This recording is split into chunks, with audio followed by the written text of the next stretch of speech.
الرحمن الرحیم. اللهم صل علی محمد و علی آل محمد كما صليت على ابراهیم و علی آل ابراهیم انك حمید مجید و بارک علی محمد و علی آل محمد كما باركت علی ابراهیم و علی آل ابراهیم انك حمید مجید. عرض سلام دارم و ادب و احترام خدمت همه شما قرآن دوستان عزیز و ارجمند. امیدوارم هر کجا که هستید لحظه لحظه زندگیتان در عبادت الله متعال و در تعامل با کلام الله مجید زیباتر و بهتر از لحظات گذشته آن سپری گردد. در این برنامه هم در خدمت شما خوبان و سروران در امتداد بررسی سوره های پایانی کلام الله مجید درسمون رو ادامه خواهیم داد بعد از بررسی سوره مبارکه حمد و سوره های مبارکه نصر و مسد و سوره قل هو الله احد اخلاص و سوره فلق و ناس. در این برنامه ان شاء الله به یاری الله متعال به همراه شما عزیزان سوره کافرون رو و سوره کوثر رو مراجعه خواهیم کرد و تلاوتش رو خط به خط، کلمه به کلمه و بلکه حرف به حرف در این دو سوره عزیز از کلام الله مجید و مصحف شریف به همراه شما عزیزان مراجعه خواهیم نمود و هرچند که باز هم خدمت شما عرض می کنم که میدانم شما عزیزان این سوره ها رو حفظ دارید و از حفظ میخوانید و در نمازها سال هاست که میخوانید، اما تجربه تلاوت از روی مصحف تجربه متفاوتی است. برای مطمئن شدن از حسن تلاوتمون و اینکه داریم آیا ما این سوره ها رو تا به حال درست میخواندیم و یا نه، نیاز هست که بنشینیم و حرف به حرف بررسی بکنیم این سوره های عظیم رو و مطمئن بشیم از تلاوتمون و مهمتر از اون بدانیم که چگونه به دیگران بیاموزانیم و یاد بدهیم این آیات عظیم رو بعد از این که خودمان یاد گرفتیم. در سوره مبارکه کافرون که با قل شروع میشه، سه تا سوره دیگه هم داشتیم که با قل شروع میشد، سوره قل الله احد، قل اعوذ برب الفلق و قل اعوذ برب الناس، سوره اخلاص، سوره فلق و سوره ناس و این سوره چهارمی هست که با قل شروع میشه. یک سوره دیگه هم در قرآن کریم داریم که با قل شروع میشه، سوره جن هست. این 5 سوره تنها سوره هایی هستند که با کلمه قل در قرآن کریم شروع میشن و معروف هست 4 قل، اما در از 5 قل هست در قرآن کریم سوره هایی که با کلمه قل شروع میشن. سوره مبارکه کافرون رو با هم مشاهده میکنیم تصویرش رو. در ابتدای تلاوت آداب تلاوت از آداب تلاوت است که اعوذ بالله من الشیطان الرجیم بگیم. ما هم این گونه خواهیم کرد. اعوذ بالله من الشیطان الرجیم، بسم الله الرحمن الرحیم، قل. این ضمه هست، روی هر حرفی قرار بگیره صدای او میگیره. این هم ساکن، روی هر حرفی که قرار بگیره نیاز به کمک ما قبلش داره برای حرکت. قل. فتحه بعدش الف وقتی میاد صدای آ میگیره. وقتی که این علامت هم روش بیاد یعنی مد، یعنی باید کشیده بشه. الان فتحه با الف میشه ی و این رو قبلا هم خدمت عزیزان گفتیم وقتی که حرفی فتحه داشت بعدش الف اومد صدای آ میگیره و این آ گرفتن 2 شکل تلفظ داره. اگر اون حرفی که فتحه گرفته و بعدش الف هست، از 8 حرف صاد، واد تا وا، غین و قاف و خا و را باشه پرخوانده میشه، اما اگر غیر از اونها باشه پرخوانده نمیشه. یا از اون حروف نیست پر نمیشه، نمیشه یا، میشه ی. اگر از اون حروف بود صدا میرفت بالا، اما از اون حروف نیست نمیشه یا، نه ی. چون مد هم داره به اندازه بسته شدن 3 انگشت در حالت عادی میکشیم. ی ا. اینجا الان یا داریم و ا داریم. ی ا. تشدید روی یا نیاز داره با آخرین حرکت ما قبل. تشدید رو، این علامت تشدیده. تشدید رو همیشه چگونه میخوانیم؟ تشدید رو یک بار به همراه حرکت آخرین حرکت ما قبلش میخوانیم، فتحه، کسره و یا ضمه که است. یک بار به همراه حرکت خودش، حالا یا ضمه داره یا فتحه یا کسره. ای یو، ای یو، ای یو، یا ایو، یا ایو. ها، فتحه روی ها بعدش الف صدای آ میگیره اما پر نمیشه، میشه یا ایوها تا اینجا. الف در هنگام وصل خوانده نمیشه. این الفی که علامت صاد روش هست یعنی کلمه وصل گرفته شده، از کلمه وصل گرفته شده این صاد. یعنی در هنگام وصل ما قبلش به ما بعدش این الف خوانده نمیشه، به همین خاطر بهش میگیم الف وصل. اما اگر در ابتدای تلاوت اومد خوانده میشه و حرکت میگیره. اینجا نمیخونیمش چون نیازی بهش نداریم. این بعدش چی داریم؟ لام ساکن داریم. ساکن با آخرین حرکت ما قبلش خوانده میشه، نیاز به حرکت داره چون خودش حرکتی نداره. الف که حرکتی نداره، این الف هم حرکتی نداره. ها فتحه داره. فتحه ها رو باید بچسبونیم به لام. اینجا چی میشه؟ میشه ای یو هل. این ها چون این لام نیاز به حرکت ه داشت دیگه ها خوانده نمیشه. اینجا مستقیم این فتحه میچسبه به لام، میشه هل. یا ایوهل قل یا ایوهل. فتحه بعدش الف، کاف فتحه داره بعدش الف، صدای آ میگیره اما پر نمیشه، میشه کا، میشه که. یا ایوهل کافرون. فرون زنبه بعدش واو، صدای او میگیره، فرون. اما این نون چون در آخر آیه است گرچه علامت فتحه داره، این فتحه وقتی خوانده میشه که ما اینجا توقف نکنیم، بخوایم که ادامه بدیم. اما اگر توقف کردیم دیگه نون ساکن باید باشه، چون هر جا که توقف میکنیم آخرین حرف باید ساکن خوانده بشه. اگر توقف کردیم میشه چی؟ قل یا ایها الکافرون. نون هم حرکت نمیدیم، کافرون، یعنی همون جا که رسیدیم به مخرج نون صدا رو قطع میکنیم، نشه کافرون، نه کافرون. به این شکل روش وای میست، ساکن باید باشه کاملا، حرکت نکن. این آیه شد قل یا ایها الکافرون. لام فتحه داره برای الف، مد هم داره، صدای آ میگیره و کش هم میاد اما پر نمیشه چون از حروفی نیست که پر خوانده بشه. لا اعبدو، اعبدو، لا اعبدو ما، اینجا میم فتحه بعدش الف صدای آ اما پر نمیشه. لا اعبدو ما تعبدون، تعبدون، باز هم روی نون حرکت می افته در هنگام وقف و ساکن میشه. لا اعبد ما تعبدون ولا انتم، ولا این نون ساکن اینجا علامت ساکنش رو شیخ عثمان طه خطات این مصحف شریف نگذاشته، مخفی کرده. چرا؟ ما در هنگام نون ساکن هر جا که نون ساکن میبینیم باید بریم به سراغ این قانونهای چارگانه. هر جا در قرآن کریم شما نون ساکن و یا تنوین دیدید یکی از این 4 قانون اجرا میشه و در هر درس من تکرار میکنم، چرا که مهم هست و عزیزان حفظ بکنن. بعد از نون ساکن یا تنوین که نوعی از نون ساکن است، اگر بعد از نون ساکن ما هر وقت نون ساکن دیدیم باید ببینیم بعدش چیه. یکی از این 4 قانون رو باید ببینیم کدومش اجرا میشه. اگر بعد از نون ساکن میم بود به جای نون، بعد از نون ساکن ب بود، اگر بعد از نون ساکن ب بود به جای نون میم تلفظ میکنیم، اینو بهش میگیم اقلاب با قاف، تبدیل شدن نون به میم. قاعده دوم، اگر بعد از نون ساکن یکی 6 حرف یا، را، میم، لام، واو و نون بود که اگر سر هم نوشته بشه میشه یرملون، اون موقع نون ساکن تبدیل میشه به حرف بعدیش هر چی بود، اینو بهش میگیم ادغام، دغم شدن، داخل شدن یک حرف در حرف بعد، تبدیل شدن به حرف بعد. اگر قاعده سوم بعد از نون ساکن یا تنوین 6 حرفی بود که از حلق ادا میشد، همزه و ها، عین و ها، غین و خا، اون موقع نون همون طوری که هست ادا میشه. چرا؟ چون آسونه، نیاز نیست تبدیل کنیم.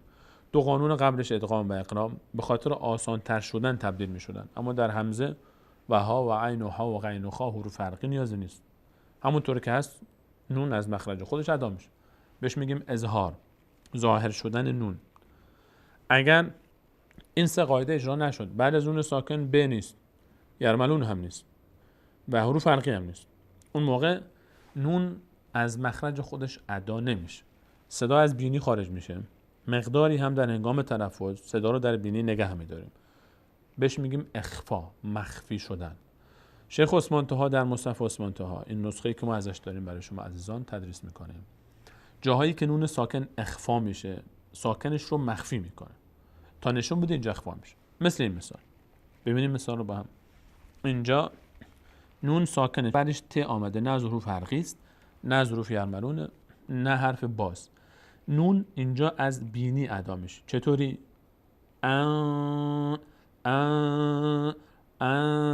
الان زبان من هیچ نقشی نداره در تلفظ این، صدا از بینی میاد. مقداری هم روش نگه میداریم، توقف میکنیم، یعنی مقدار صدا رو نگه میداریم. انتم ولا انتم. فتح بعدش الف صدای آ میگیره، پر نمیشه. نمیگیم آ. بدون، عابدون. ضمه هر وقت حرفی ضمه داشت بعدش واو اومد، آن ضمه صدای او میگیره. عابدون ما، مد داره باید کش بدیم، فتح بعدش الف صدای آ میگیره، میم میشه ما، پر هم نمیشه میشه ما، مد هم داره باید کش بدیم. ما اعبدو. این دال آخر در هنگام توقف اگر بخوایم بایستیم میشه بود. دال در مخرج خودش اینجا ساکن باید باشه، اما در بین حروف ساکن 5 حرف قاف، تا، با، جیم، دال که اگر سر هم نوشته بشه میشه قطب، جد. اینها مقداری میلرزه در مخرج وقتی ساکن بشن. این دال اگه اینجا ساکن شد میشه اعبد. اعبد بود، نمیگیم اعبد اعبد، نه اعبد. ولا انتم عابدون ما اعبد ولا انا عابد. ولا اینجا مد میشه، ولا انا نه. اینجا الان فتحه داریم، انا. این الفی که علامت به این شکل روش هست، خیلی از عزیزان این براشون جای سواله. ما الف هایی داریم که یک علامت صفری روش هست، گرده دقیقاً. اون الف خوانده نمیشه در هیچ حالتی، چه در هنگام وقف ایستادن و چه در هنگام رفتن. در آخر حروف هست، الف یک دایره صفری روش هست. در کلماتی ما این الف رو داریم که یک دایره نیست، به شکل تخم مرغی و بیضی شکل این علامت روش، به این شکل دقت کنید که این گرد نیست، یک کمی دراز، اینجوری به شکل تخم مرغ. مثال ساده ترش حالا این الان در هنگام این الف رو ما چیکار باید بکنیم؟ فرق این الف با اون الفی که یک صفری روش هست گرد چیه؟ اون الفی که صفر گرد روش هست هیچ وقت خوانده نمیشه، چه در هنگام تلفظ، در هنگام قرائت، چه در هنگام وقف. ولی اینکه رو همون الف هم وقف کنیم خونده نمیشه.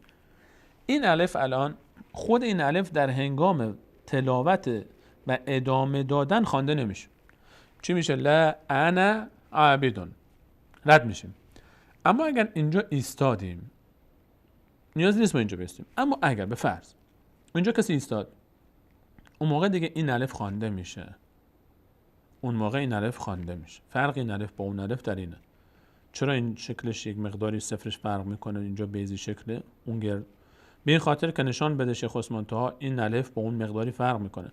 اون هیچ وقت خوانده نمیشه، اما این در هنگام وقف خوانده میشه. الان اگه ما رد بشیم این خوانده نمیشه، انگار که انا، این الف اصلا نیست. این علامت اگه نبود این چی میشد؟ میشد انا. این علامت اگه نبود مثل آ، اینا میشد نا. اینجا فتح بعدش الف میشه آ، اینجا هم فتح بعدش الف میشد نا، میشد انا. اما وقتی این الف صفر روش هست میشه انا، این دیگه نخونده نمیشه. ولی اگر روی این کلمه وقف کردیم، یعنی من اینجا توقف کنم، مثلا میگم ولا انا، دیگه نباید بگم انا، بعد بگم انا. در هنگام وقف این الف خوانده میشه. ولا انا اینطور میشه، یعنی اگر من اینجا توقف بکنم اینطور خونده میشه ولا انا. اما اگه ادامه دادم ولا انا عابد، انشاءالله که عزیزان متوجه شده باشن فرق این رو با اون. این الفی که یک صفر بیض شکلی داره با اون الفی که یک صفر گرد داره، اینه که اون هیچ وقت خوانده نمیشه. اون الفی که صفر گرد داره چه در هنگام توقف چه در هنگام رفتن، اما این در هنگام اتصال تلاوت ادامه دادن خوانده نمیشه، ولی اگر روی همین الف بخوایم بایستیم خوانده میشه. اون موقع اینجا دیگه اگر ایستادیم میشه نمیشه انا، میشه انا. ولا انا عابد، تنوین بعدش میم اومده از حروف یرملونه، قاعده ادغام اجرا میشه، یعنی به جای تنوین ما میم میخونیم. دو تا ضمه با هم، دو تا کسره با هم، دو تا فتحه با هم رو میگیم تنوین. این دو تا ضمه با هم در اصل یک دال بوده که ضمه داشته عابدو، یک نون ساکنی هم بوده که ما اون رو حذف کردیم، عابدون بوده، اون نون ساکن به جاش یک ضمه گذاشتیم، الان شد دو تا ضمه. این ضمه دوم یک نون ساکنه، بعد از نون میم اومده تبدیل میشه به میم. الان ما برای خواندن چیکار میکنیم؟ این عابدو ضمه‌شو میچسبونیم به میم، میم ساکن. عابدم فتحه هم داره، بعدش حرف صدای آ میگیره، ما پر هم نمیشه. عابدم میم خودش وقتی تشدید میگیره مقداری صدا رو نگه میداریم. نون تشدید دار و میم تشدید دار در هنگام تلفظش مقداری صدا رو در بینی نگه میداریم. عابدم ما عبد، این دال الان تبدیل شده به ت. عبد تم بوده، اصلش بوده عبد تم، دال تبدیل شده به ت به خاطر راحت تر تلفظ شدن. ما الان دال رو تلفظ نمی کنیم، میگیم عبد تم، عبد تم، چون اگه بگیم عبد تم یک مقداری سنگینه برای زبان تلفظش، عبد تم، چون اگه دال رو تلفظ کنیم باید قلقلم بشه، یه مقدار در مخرج بلرزونیم، میشه عبد تم، ما عبد تم، مقداری تلفظش سنگینه. دال کلا تلفظ نمیشه، تبدیل شده به حرف ما بعدش ت و ت تشدید گرفت. به همین خاطر ب رو ما مستقیم میچسبونیم به ت، اصلا دال رو تلفظ نمی کنیم، میگیم ما عبدتم، عبدتم، ما عبدتم. ولا انا عابد ما عبدتم، عبدتم. دقت کنید که تا اینجا دال تلفظ نمیشه، کلا تا تلفظ میشه. آیه بعدی این همون بالاست دیگه، نیاز به توضیح نداره، تکرار شده. ولا انتم عابدون ما اعبد، اعبد، دال مقداری در مخرجش مینرزه. لکم کاف، دقت کنید کاف ساکنه بعدش میچسبه به میم، لکم کسره بعدش یا، دی نوکم، دینوکم. و این رو دقت کنید عزیزان از اشتباهات فاحشه که خیلی تکرار این رو روش مشکل دارن روی این تعبیر. در سوره کافرون یکی از مواردی که خیلی متاسفانه مشاهده میشه که اشتباه میکنن اینه. و لام کسره داره، بعدش هم چی هست؟ یا هست. و لی یا، دوباره یا خودش فتحه داره. و لی یا دین، ولی دین، دینی بوده یا هست بوده به جاش کسر اومده. لکم دینکم ولی دینی، یا هست بوده به جاش کسر اومده. ولکم دینکم ولی دین، و لی دین، و لی دین. بعضی میگن ولی دین، بعضی اینطوری میخونن ولی دین، تشدید میدن به دال، ول لام رو ساکن میکنن، لام رو ساکن میخونن، یا رو هم میچسبونن به دال، اصلا یک تعبیر جدیدی درست میکنن برای خودشون. اصلش اینه ولیه و برای من، لکم دینکم برای شما دین شماست، ولیه و برای من دین من. اما بعضا ولی دین رو ولی دین میخونن. این رو عزیزان خیلی مشاهده میشه بین خیلی از عزیزان که اینو اشتباه میخونن این تعبیر رو. دقت کنید، لکم دینکم ولیه و لیه، لیه، لیه و این واو جداست، لیه، لیه یعنی برای من، لیه ولیه دین لکم دینکم ولی دین نه ولی الدین. عزیزان دقت کنید روی این تعبیر. یک بار دیگه این سوره رو با هم بخونیم. بسم الله الرحمن الرحیم قل یا ایها الكافرون لا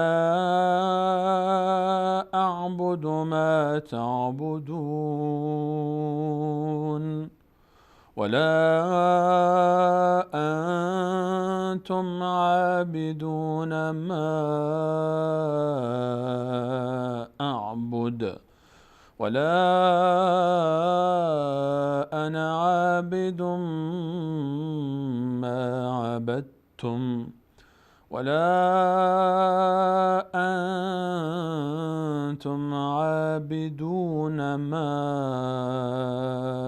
أعبد لكم دینکم ولی دین.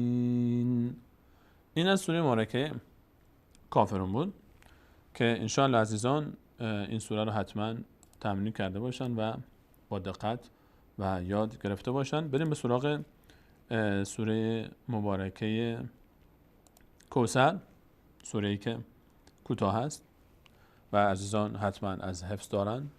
روی سوره مبارکه کافرون مخصوصا روی آیه آخر عزیزان ولیه دین دقت بکنید. لکم دینکم ولی دین این رو حتما از خودتون و از اطرافیان گوش بکنید تا انشاءالله که تعبیر همون گونه ای که در مصحف شریف هست ادا بشه. سوره مبارکه کوثر از سوره هایی است که کوتاه هست، تعداد آیاتش 3 تا آیه بیشتر نیست و خیلی از عزیزان حتی اطفال هم حفظ هستن و مراجعه میکنیم این سوره رو با هم و آیات این سوره رو که انشاءالله عزیزان این سوره مبارکه رو هم همون گونه که در مصحف هست با دقت تلاوت بکنیم. سوره مبارکه کوثر.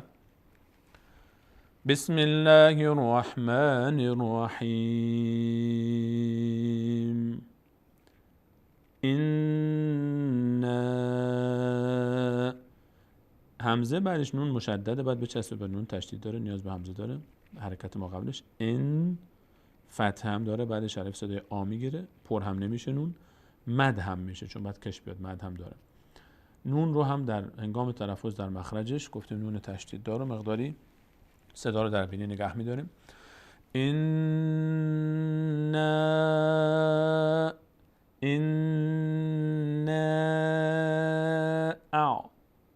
همزه میچسبه به این تا میچسبه به یا. نون فتحه داره، بعدش الف صدای آ میگیره اما پر نمیشه، مثل انا. نا اینجا هم نا هست. که اعطیناک الف در هنگام وصل خوانده نمیشه. لام ساکن نیاز به آخرین حرکت ما قبل داره، فتحه کاف میچسبه به لام. کو باز اینجا ساکن نیاز به حرکت ما قبل داره. کو ثر ر ساکن میشه در هنگام تلفظ، در هنگام توقف ر ساکن میشه ثر. إنا أعطيناك الكوثر فصل لام تشدید داره، یک بار به همراه صاد خونده میشه، یک بار به همراه کسره خودش. فصل لربک تشدید را، یک بار با تشدید با، یک بار با را خوانده میشه. رب یک بار با کسره خودش. ربک ون وا میچسبه به نون، الف خوانده نمیشه. اینجا هم ه میچسبه به را. ون حر فصل لربک ونحر. نون ساکن اینجا نون ساکن داریم، بعدش کدوم قاعده اجرا میشه؟ بعدش هی است، هی از حروف حلقی است، اظهار میشه. نون همون گونه که است از مخرج خودش ادا میشه و رد میشیم سریع. ونحر نمیگیم ونحر، نمیستیم روش، نه. ونحر این نون یک بار با همراه ما قبلش خونده میشه، یک بار با فتحه خودش. در هنگام تلفظ نون تشدید دار هم مقداری صدا رو در بینی نگه میداریم. که بشه میگیم غنه. نون تشدید دار و میم تشدید دار رو مقدار روش وای میست. این